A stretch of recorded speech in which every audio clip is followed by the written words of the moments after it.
Chers bien-aimés, je vous salue dans le merveilleux nom de Jésus. J'aurais pu ne pas avoir cette opportunité, cette grâce de vous bénir avec la bouche, avec le cœur. Parce que nous savons que chacun de nous, il ne faut pas l'ignorer, que nous sommes venus pour un moment. C'est un moment. C'est pourquoi il faut utiliser ce moment, STC. Il faut l'utiliser. Parce qu'après, il est trop tard.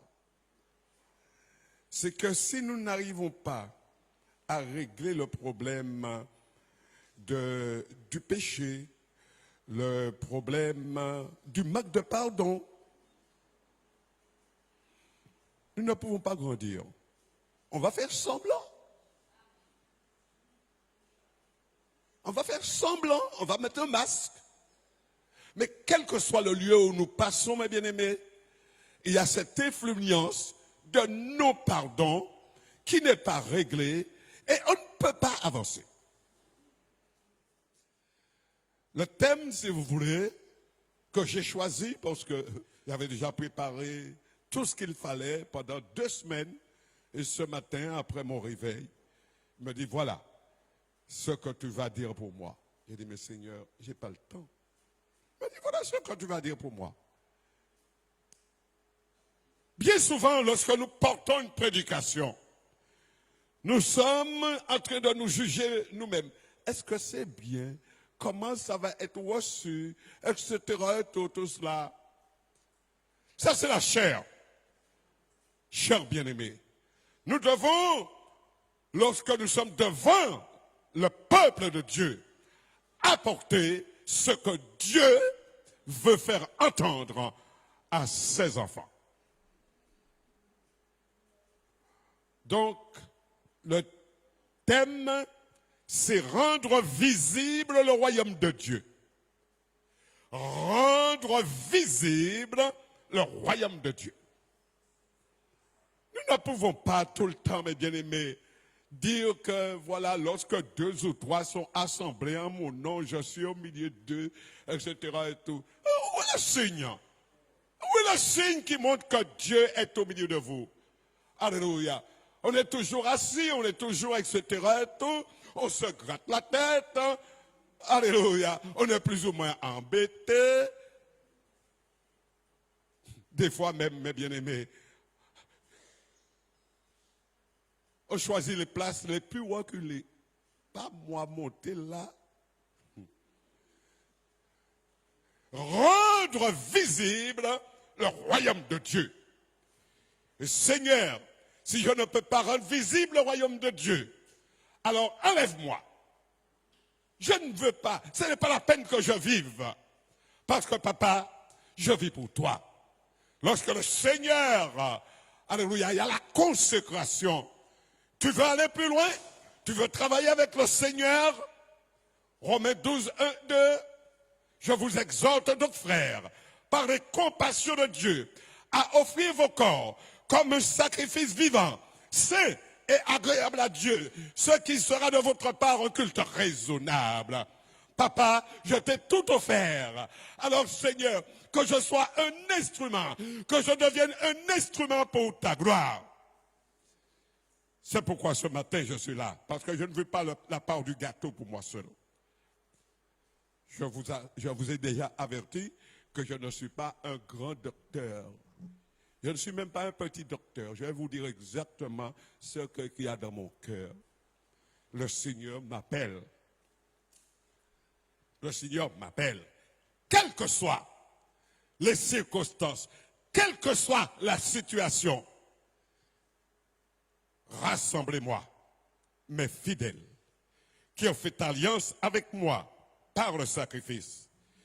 Et les cieux publieront sa justice, car c'est Dieu qui est juge. Psaume 50, verset 5, 6. Psaume 50, verset 5, 6. Rassemblez-moi, mes fidèles, qui ont fait alliance avec moi par le sacrifice. Et les cieux publieront sa justice, car c'est Dieu qui est juge. Amen. C'est Dieu qui est le juge. Rassembler.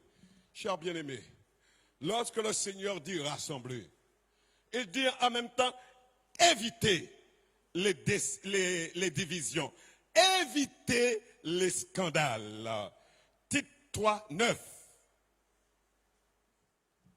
Tite 3, verset 9. Mais évite les discussions folles, les généalogies, les querelles, les disputes relatives à la loi, car elles sont inutiles et vaines. Amen. Amen. Évitez ça. J'ai compris une chose, mes bien-aimés. C'est que nous ne savons pas pardonner. Nous disons que nous avons pardonné, mais c'est faux. On ne sait pas pardonner parce qu'on revient tout le temps sur les mêmes problèmes. Vous voyez pas, mes bien-aimés, qu'il y a quelque chose? Et lorsque, avec les problèmes, nous allons, mes bien-aimés, nous avons une fonction dans l'église. Est-ce que cette fonction plaît au Seigneur? Dites-le-moi. Est-ce que cette fonction plaît au Seigneur? Là, vous avez peur de dire votre opinion parce que vous ne voulez pas qu'on vous regarde. Alors, cherchez comment pardonner. Lisez-moi, s'il vous plaît, 1 Corinthiens 1, versets 9 à 17. 1 Corinthiens 1, 9, 17. Dieu est fidèle, lui qui vous a appelé à la communion de son Fils, Jésus-Christ notre Seigneur. Je vous exhorte, frères, par le nom de notre Seigneur Jésus-Christ, à tenir tous un même langage et à ne point avoir de division parmi vous, mais à être parfaitement unis dans un même esprit et dans un même sentiment. Car, mes frères, j'ai appris à votre sujet par les gens de Chloé qu'il y a des disputes au milieu de vous. Je veux dire que chacun de vous parle ainsi.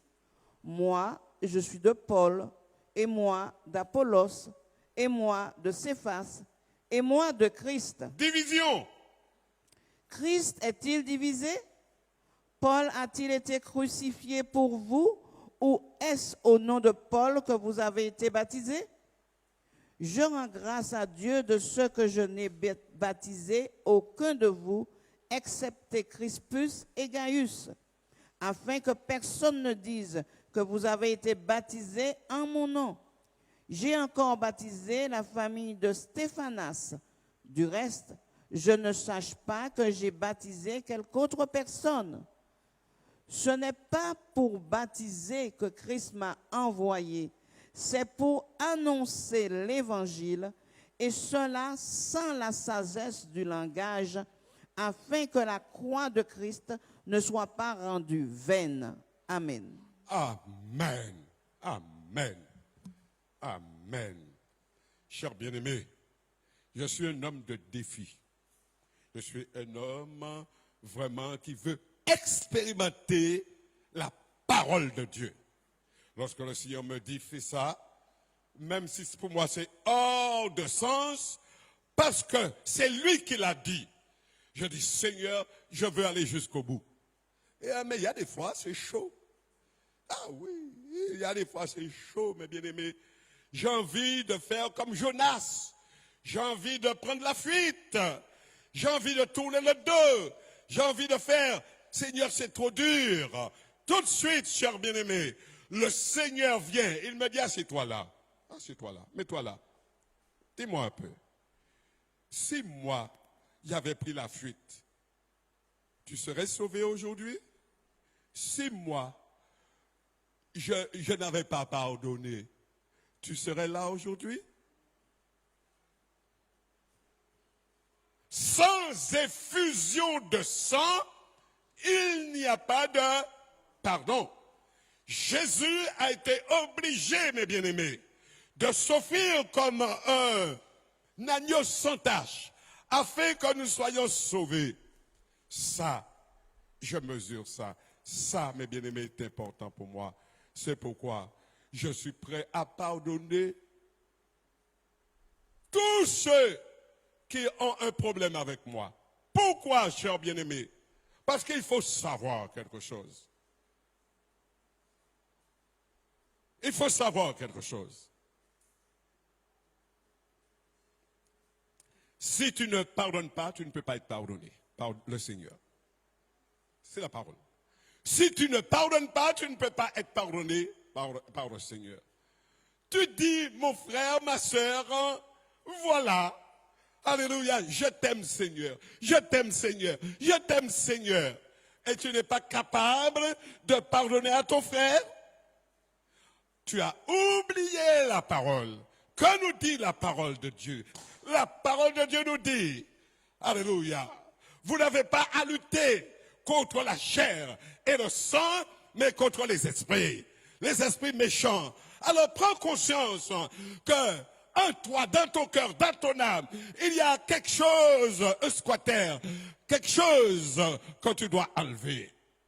Alors, descends, mets-toi à genoux, crie au Seigneur, cherche quelqu'un bien-aimé, et puis, simplement, dis à l'ennemi, je ne veux pas te voir encore. Tu me laisses tranquille. Tu me laisses tranquille. Alléluia. Cher bien-aimé, j'ai regardé, j'ai écouté la voix du Seigneur, j'ai écouté la voix de mes aînés. Ils disent, la création attend avec un ardent désir la révélation des fils de Dieu. Il dit, Seigneur, j'ai une décision à prendre. J'ai une décision à prendre. Alors, je vous la fais partager parce que c'est ensemble que nous allons réussir. Ce n'est pas un par là, un par là, un par là, un par là, en voulant faire nos affaires. Ça ne marchera pas. Le Seigneur veut de plus en plus l'unité. Il veut plus de division au milieu de nous, parce que ça crée les scandales. J'ai dit, Seigneur, je veux devenir un déclencheur de vie. Je veux devenir un déclencheur de vie. Mettez-moi ça, s'il vous plaît, sur le tableau.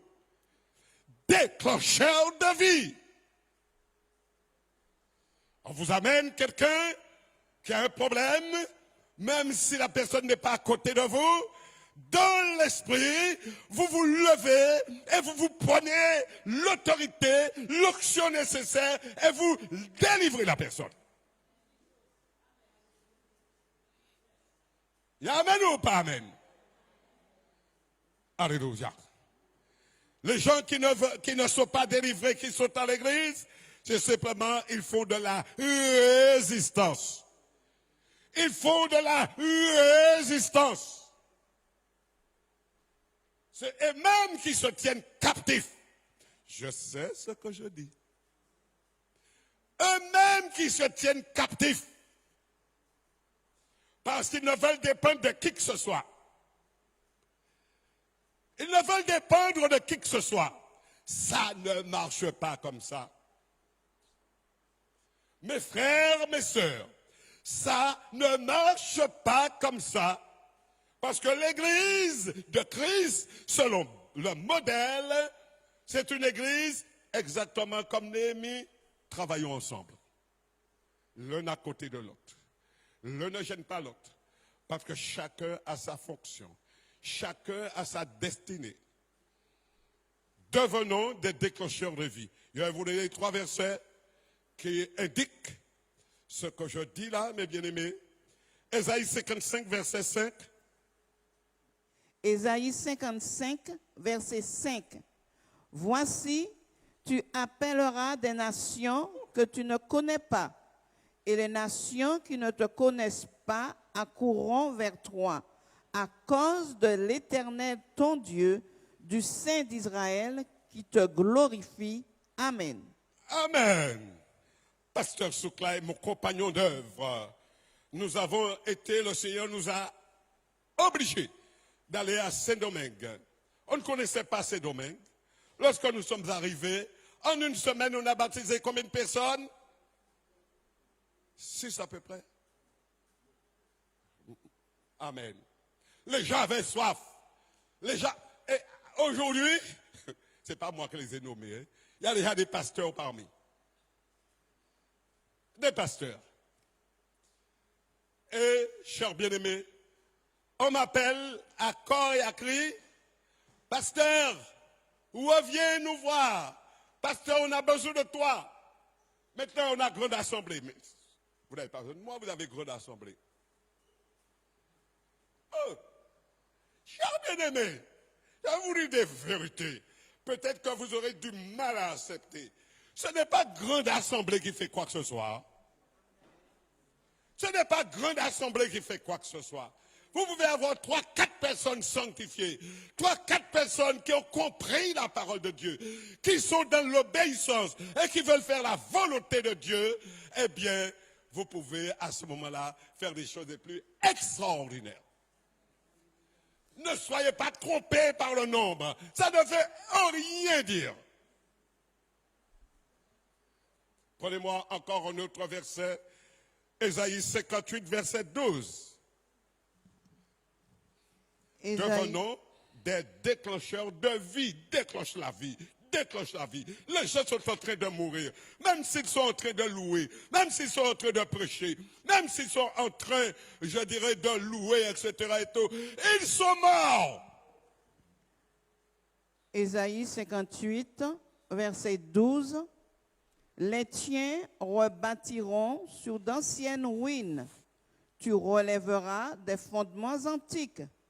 On t'appellera réparateur des brèches, celui qui restaure les chemins, qui rend le pays habitable. Amen. Amen. Un autre verset pour asseoir, étayer, pour fixer, etc. et tout ce que je dis. Ésaïe 61, verset 4. Ils rebâtiront sur d'anciennes ruines. Ils relèveront d'antiques décombres. Ils renouvelleront des villes ravagées, dévastées depuis longtemps. Amen. Amen. Chers bien-aimés, Dieu veut faire quelque chose qui va nous étonner. Dieu même, le Tout-Puissant, le Roi des Rois, celui, mes bien-aimés, le Je suis, il veut faire des choses aujourd'hui qui va nous étonner. Et c'est pourquoi préparez-vous. Si vous êtes réellement, si vous êtes dans la prière, parce que la substance de Dieu, c'est la prière. Si vous êtes dans la prière, si vous êtes surtout sincère, si vous êtes dans la droiture, si vous êtes sérieux, honnête,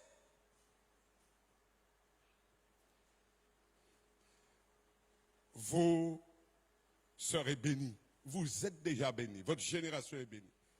Chers bien-aimés, alors le Seigneur nous donne, parce que si nous voulons être porteurs de vie, mes bien-aimés, déclencheurs de vie, le Seigneur va nous parler, va nous dire, allez prêcher et dites, voilà les paroles que je vous donne. Dites-leur, dites-leur. Matthieu 10, verset 6 à 10. Matthieu 10, verset 6 à 10. Dis-leur, prêche la parole de Dieu, prêche la parole de Dieu et dis-leur. Matthieu 10, 6, 10. Allez plutôt vers les brebis perdues de la maison d'Israël. Allez, prêchez et dites, le royaume des cieux est proche. Guérissez les malades, ressuscitez les morts, purifiez les lépreux, chassez les démons. Vous avez reçu gratuitement, donnez gratuitement. Ne prenez ni or, ni argent, ni monnaie dans vos ceintures, ni sac pour le voyage, ni 2 tuniques, ni souliers, ni bâton, car l'ouvrier mérite sa nourriture. Amen. Amen. C'est clair et net. Chers bien-aimés, l'évangile, il s'agit d'évangile, il s'agit de paroles, il s'agit de directives, il s'agit vraiment d'instructions. Que nous dit le Seigneur? Alléluia. Prêchez le salut. Voilà ce dont a besoin les hommes. Le salut. Le salut. Le salut. Et si vous ne prêchez pas le salut dans l'église, l'église descend. L'église descend. L'église descend. Oh! Chers bien-aimés, le salut, l'évangile doit être prêché en tout lieu. C'est pourquoi moi j'appelle tous ceux qui sont capables, tous ceux qui ont résolu leurs problèmes personnels. Les portes vous sont ouvertes. Allez, prêchez la parole. Prêchez la parole. Alléluia. Prêchez la parole en tout lieu, à toute, je dirais, à toute civilisation, à toute race. Prêchez la parole de Dieu. Je vous dis, chers bien-aimés, alléluia, vous pouvez arriver dans un lieu. Vous êtes là simplement. Vous avez été invité. Et puis, chers bien-aimés, pendant la louange, le Seigneur est en train de vous parler. Vous ne pouvez pas fermer la bouche. Et vous dites, arrêtez-moi cette musique. Arrêtez cette prédication. Alléluia. Et vous commencez, le Saint-Esprit commence à vous parler. Si vous croyez que vous êtes vraiment quelqu'un, etc. et tout, qui fait ce que vous voulez, je peux vous dire que vous avez intérêt à chercher Dieu parce que vous n'êtes rien à partir du moment où le Seigneur a dit, voilà, mon esprit habite en vous. Le moi-je, c'est terminé. Hein. Permettez-moi de vous dire ça. Hein. Lorsque vous entendez le moi-je, pas oui. Prenez vos affaires et puis détalez. Le moi-je n'apporte absolument rien. Ça, c'est l'orgueil, la vanité, l'esprit charnel. Le temps est court, car le Seigneur a dit, vous êtes de la dernière génération. Vous êtes la dernière génération. Donc, mes bien-aimés, faites tout pour rester en vie, pour que vous soyez des déclencheurs de vie. Il n'y a pas à discuter avec la parole. La parole, c'est la parole. Acte 13, verset 26. Acte 13, verset 26. Hommes frères, fils de la race d'Abraham, et vous qui craignez Dieu, c'est à vous que cette parole de salut a été envoyée. Amen. Alléluia. Éphésiens 1, 13. Éphésiens 1, verset 13. En lui, vous aussi, après avoir entendu la parole de la vérité, l'évangile de votre salut, en lui, vous avez cru et vous avez été scellés du Saint-Esprit qui avait été promis. Amen. Amen. Chers bien-aimés, nous avons tout. Nous avons tout. Lorsque j'ai entendu la sœur Margot parler de la sirène des eaux, de toute cette cérémonie vaudou qui allait se passer, etc. Et tout. Et puis attention, hein, tout le monde court là-dedans. Même les chrétiens courent là-dedans. Même les chrétiens courent là-dedans. Vous ne sentez pas qu'il y a un problème? Et à qui la faute? La faute aux chrétiens ou bien la faute à ceux qui les enseignent? Moi, je vous dirai simplement, personnellement, je n'écrimine personne. Mais si quelque chose arrive comme ça, c'est parce que ça, c'est moi, c'est de ma faute. Parce que je n'ai pas montré aux chrétiens les dangers, parce que bien sûr, j'ai pensé à mon ventre, hein. J'ai pensé que si je le disais cela, je n'aurais pas de dîme. Mais Dieu soit béni, j'ai pas besoin de dîme.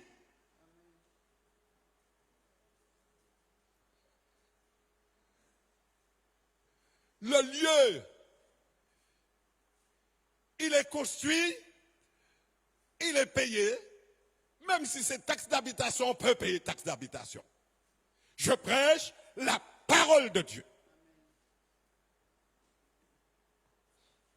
Alors, pour terminer, chers bien-aimés, dans ces derniers... Tu vas partir, tu vas pouvoir partir, mes craintes. Alléluia. Il arrivera un temps où, quand la guérison se fera, quand vraiment tout le travail se fera, la parole de Dieu parle aujourd'hui d'une onction je dirais, de rapprochement. Une onction qui a d'attirance, d'attraction. Merci, papa. Une onction d'attraction. Et lorsque nous allons voir 2 heures, on va dire, on arrête. Mais non, pasteur, continue, ça me donne la vie, c'est bon. Cela arrivera. Cela arrivera. Chers bien-aimés, les groupes ont repris. Tout le monde est au travail, est censé être au travail. Ceux qui ne sont pas au travail, je vous demande avec grâce, gentillesse, de vous mettre au travail, parce que dans la maison de Dieu, tout le monde est au travail. Tout le monde est au travail. C'est comme cela que se construit le royaume de Dieu, l'un à côté de l'autre. Tout le monde au travail. Donc le thème, je le reprends juste un petit moment, c'est le rétablissement de toutes choses. C'est ce qui est en train de se faire, rétablissement de toutes choses. Actes chapitre 3, verset 17-21. Acte 3, verset 17-21. Et regardez comment l'apôtre fait son recrutement. Écoutez l'apôtre. Acte 3, 17-21. 17-21. Et maintenant, frères, je sais que vous avez agi par ignorance, ainsi que vos chefs, mais Dieu a accompli de la sorte ce qu'il avait annoncé d'avance par la bouche de tous ses prophètes, que son Christ devait souffrir. Repentez-vous donc et convertissez-vous pour que vos péchés soient effacés, afin que des temps de rafraîchissement viennent de la part du Seigneur et qu'il envoie celui qui vous a été destiné, Jésus-Christ, que le ciel doit recevoir jusqu'au temps du rétablissement de toutes choses dont Dieu a parlé anciennement par la bouche de ses saints prophètes. Amen. Amen. Alors, je vous demande maintenant toute l'Église, puisque vous allez, j'espère, que vous êtes dans différents groupes. Si vous n'êtes pas dans un groupe, ne restez pas comme ça inutile. Parce que ce n'est pas dans la volonté de Dieu. Mais cherchez un groupe, voyez, il y a des groupes à l'église, renseignez-vous et allez vous inscrire dans un groupe pour travailler. Chers bien-aimés, je n'oublierai jamais le jour de l'inauguration de cette église. C'était en 2010. Voilà ce que j'ai reçu. Voilà ce que j'ai reçu. Tes projets réussiront. Ça, c'est jusqu'à l'arrivée, jusqu'à l'enlèvement de l'église. Hein? Dieu ne donne pas une pensée comme ça. Non, jusqu'à l'enlèvement de l'église. Tes projets réussiront. Psaume 33, verset 11. Psaume 33, verset 11. Les desseins de l'Éternel subsistent à toujours, et les projets de son cœur de génération en génération. Amen. Et le Seigneur me disait, ce bâtiment est conçu pour devenir un centre de ressources, pour développer les réformes indispensables à l'Église que je viens chercher. Jean 14, verset 3. Jean 14, verset 3. Et lorsque je m'en serai allé et que je vous aurai préparé une place, je reviendrai et je vous prendrai avec moi, afin que là où je suis, vous y soyez aussi. Amen. Amen. Et le Seigneur me disait, selon la parole, l'opposition sera sévère. Il ne faut pas croire que tu seras toujours... l'opposition sera sévère par rapport à ce qui a été décidé pour cette œuvre-là. Et voilà ce qu'il disait, chers bien-aimés. Mais ne les craignez pas. Néhémie 4, verset 1, 3. Ne les craignez pas. Pourquoi tu trembles? Néhémie 4, verset 1, 3. 1, 3. Lorsque Sambala apprit que nous rebâtissions la muraille, il fut en colère et très irrité. Il se moqua des Juifs et dit devant ses frères et devant les soldats de Samarie, « À quoi travaillent ces Juifs impuissants? Les laissera-t-on faire? Sacrifieront-ils? Vont-ils achever? Redonneront-ils vie à des pierres ensevelies sous de monceaux de poussière et consumées par le feu? » Tobija, l'ammonite, était à côté de lui et il dit, « Qu'ils bâtissent seulement. Si un renard s'élance, il renversera leur muraille de pierre. » Amen. Chers bien-aimés, la prière fut essentielle pour réussir l'avancement des travaux spirituels. La prière, Jérémie 23, 22. Nous avons besoin de rencontrer Dieu dans ces moments de confidence. Priez, priez, priez. Jérémie 23, 22. Jérémie 23, 22.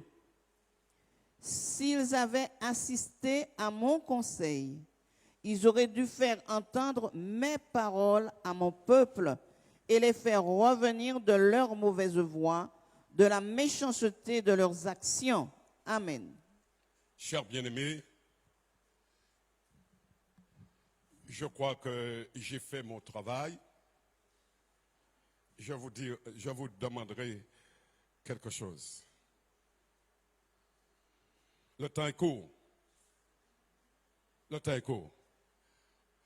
Je vous dirai encore, il y a beaucoup d'églises. Beaucoup d'églises. Ça pullule partout. Mais une église qui veut faire la volonté de Dieu, il y en a très peu. Parce qu'il y a un prix à payer. Il y a de la souffrance. Parce que le Seigneur nous a dit, si tu ne passes pas par le même chemin par lequel je suis passé, tu n'es pas de moi. C'est la souffrance, à l'intérieur comme à l'extérieur. Chers bien-aimés, nous avons choisi, le Seigneur nous a donné vraiment un thème, rétablissement de toutes choses. Ce qui veut dire que nous allons devoir aller à la source pour trouver vraiment l'eau vive. Il y aura des positions que nous allons devoir prendre pour sortir du péché. Parce que le temps va arriver, chers bien-aimés.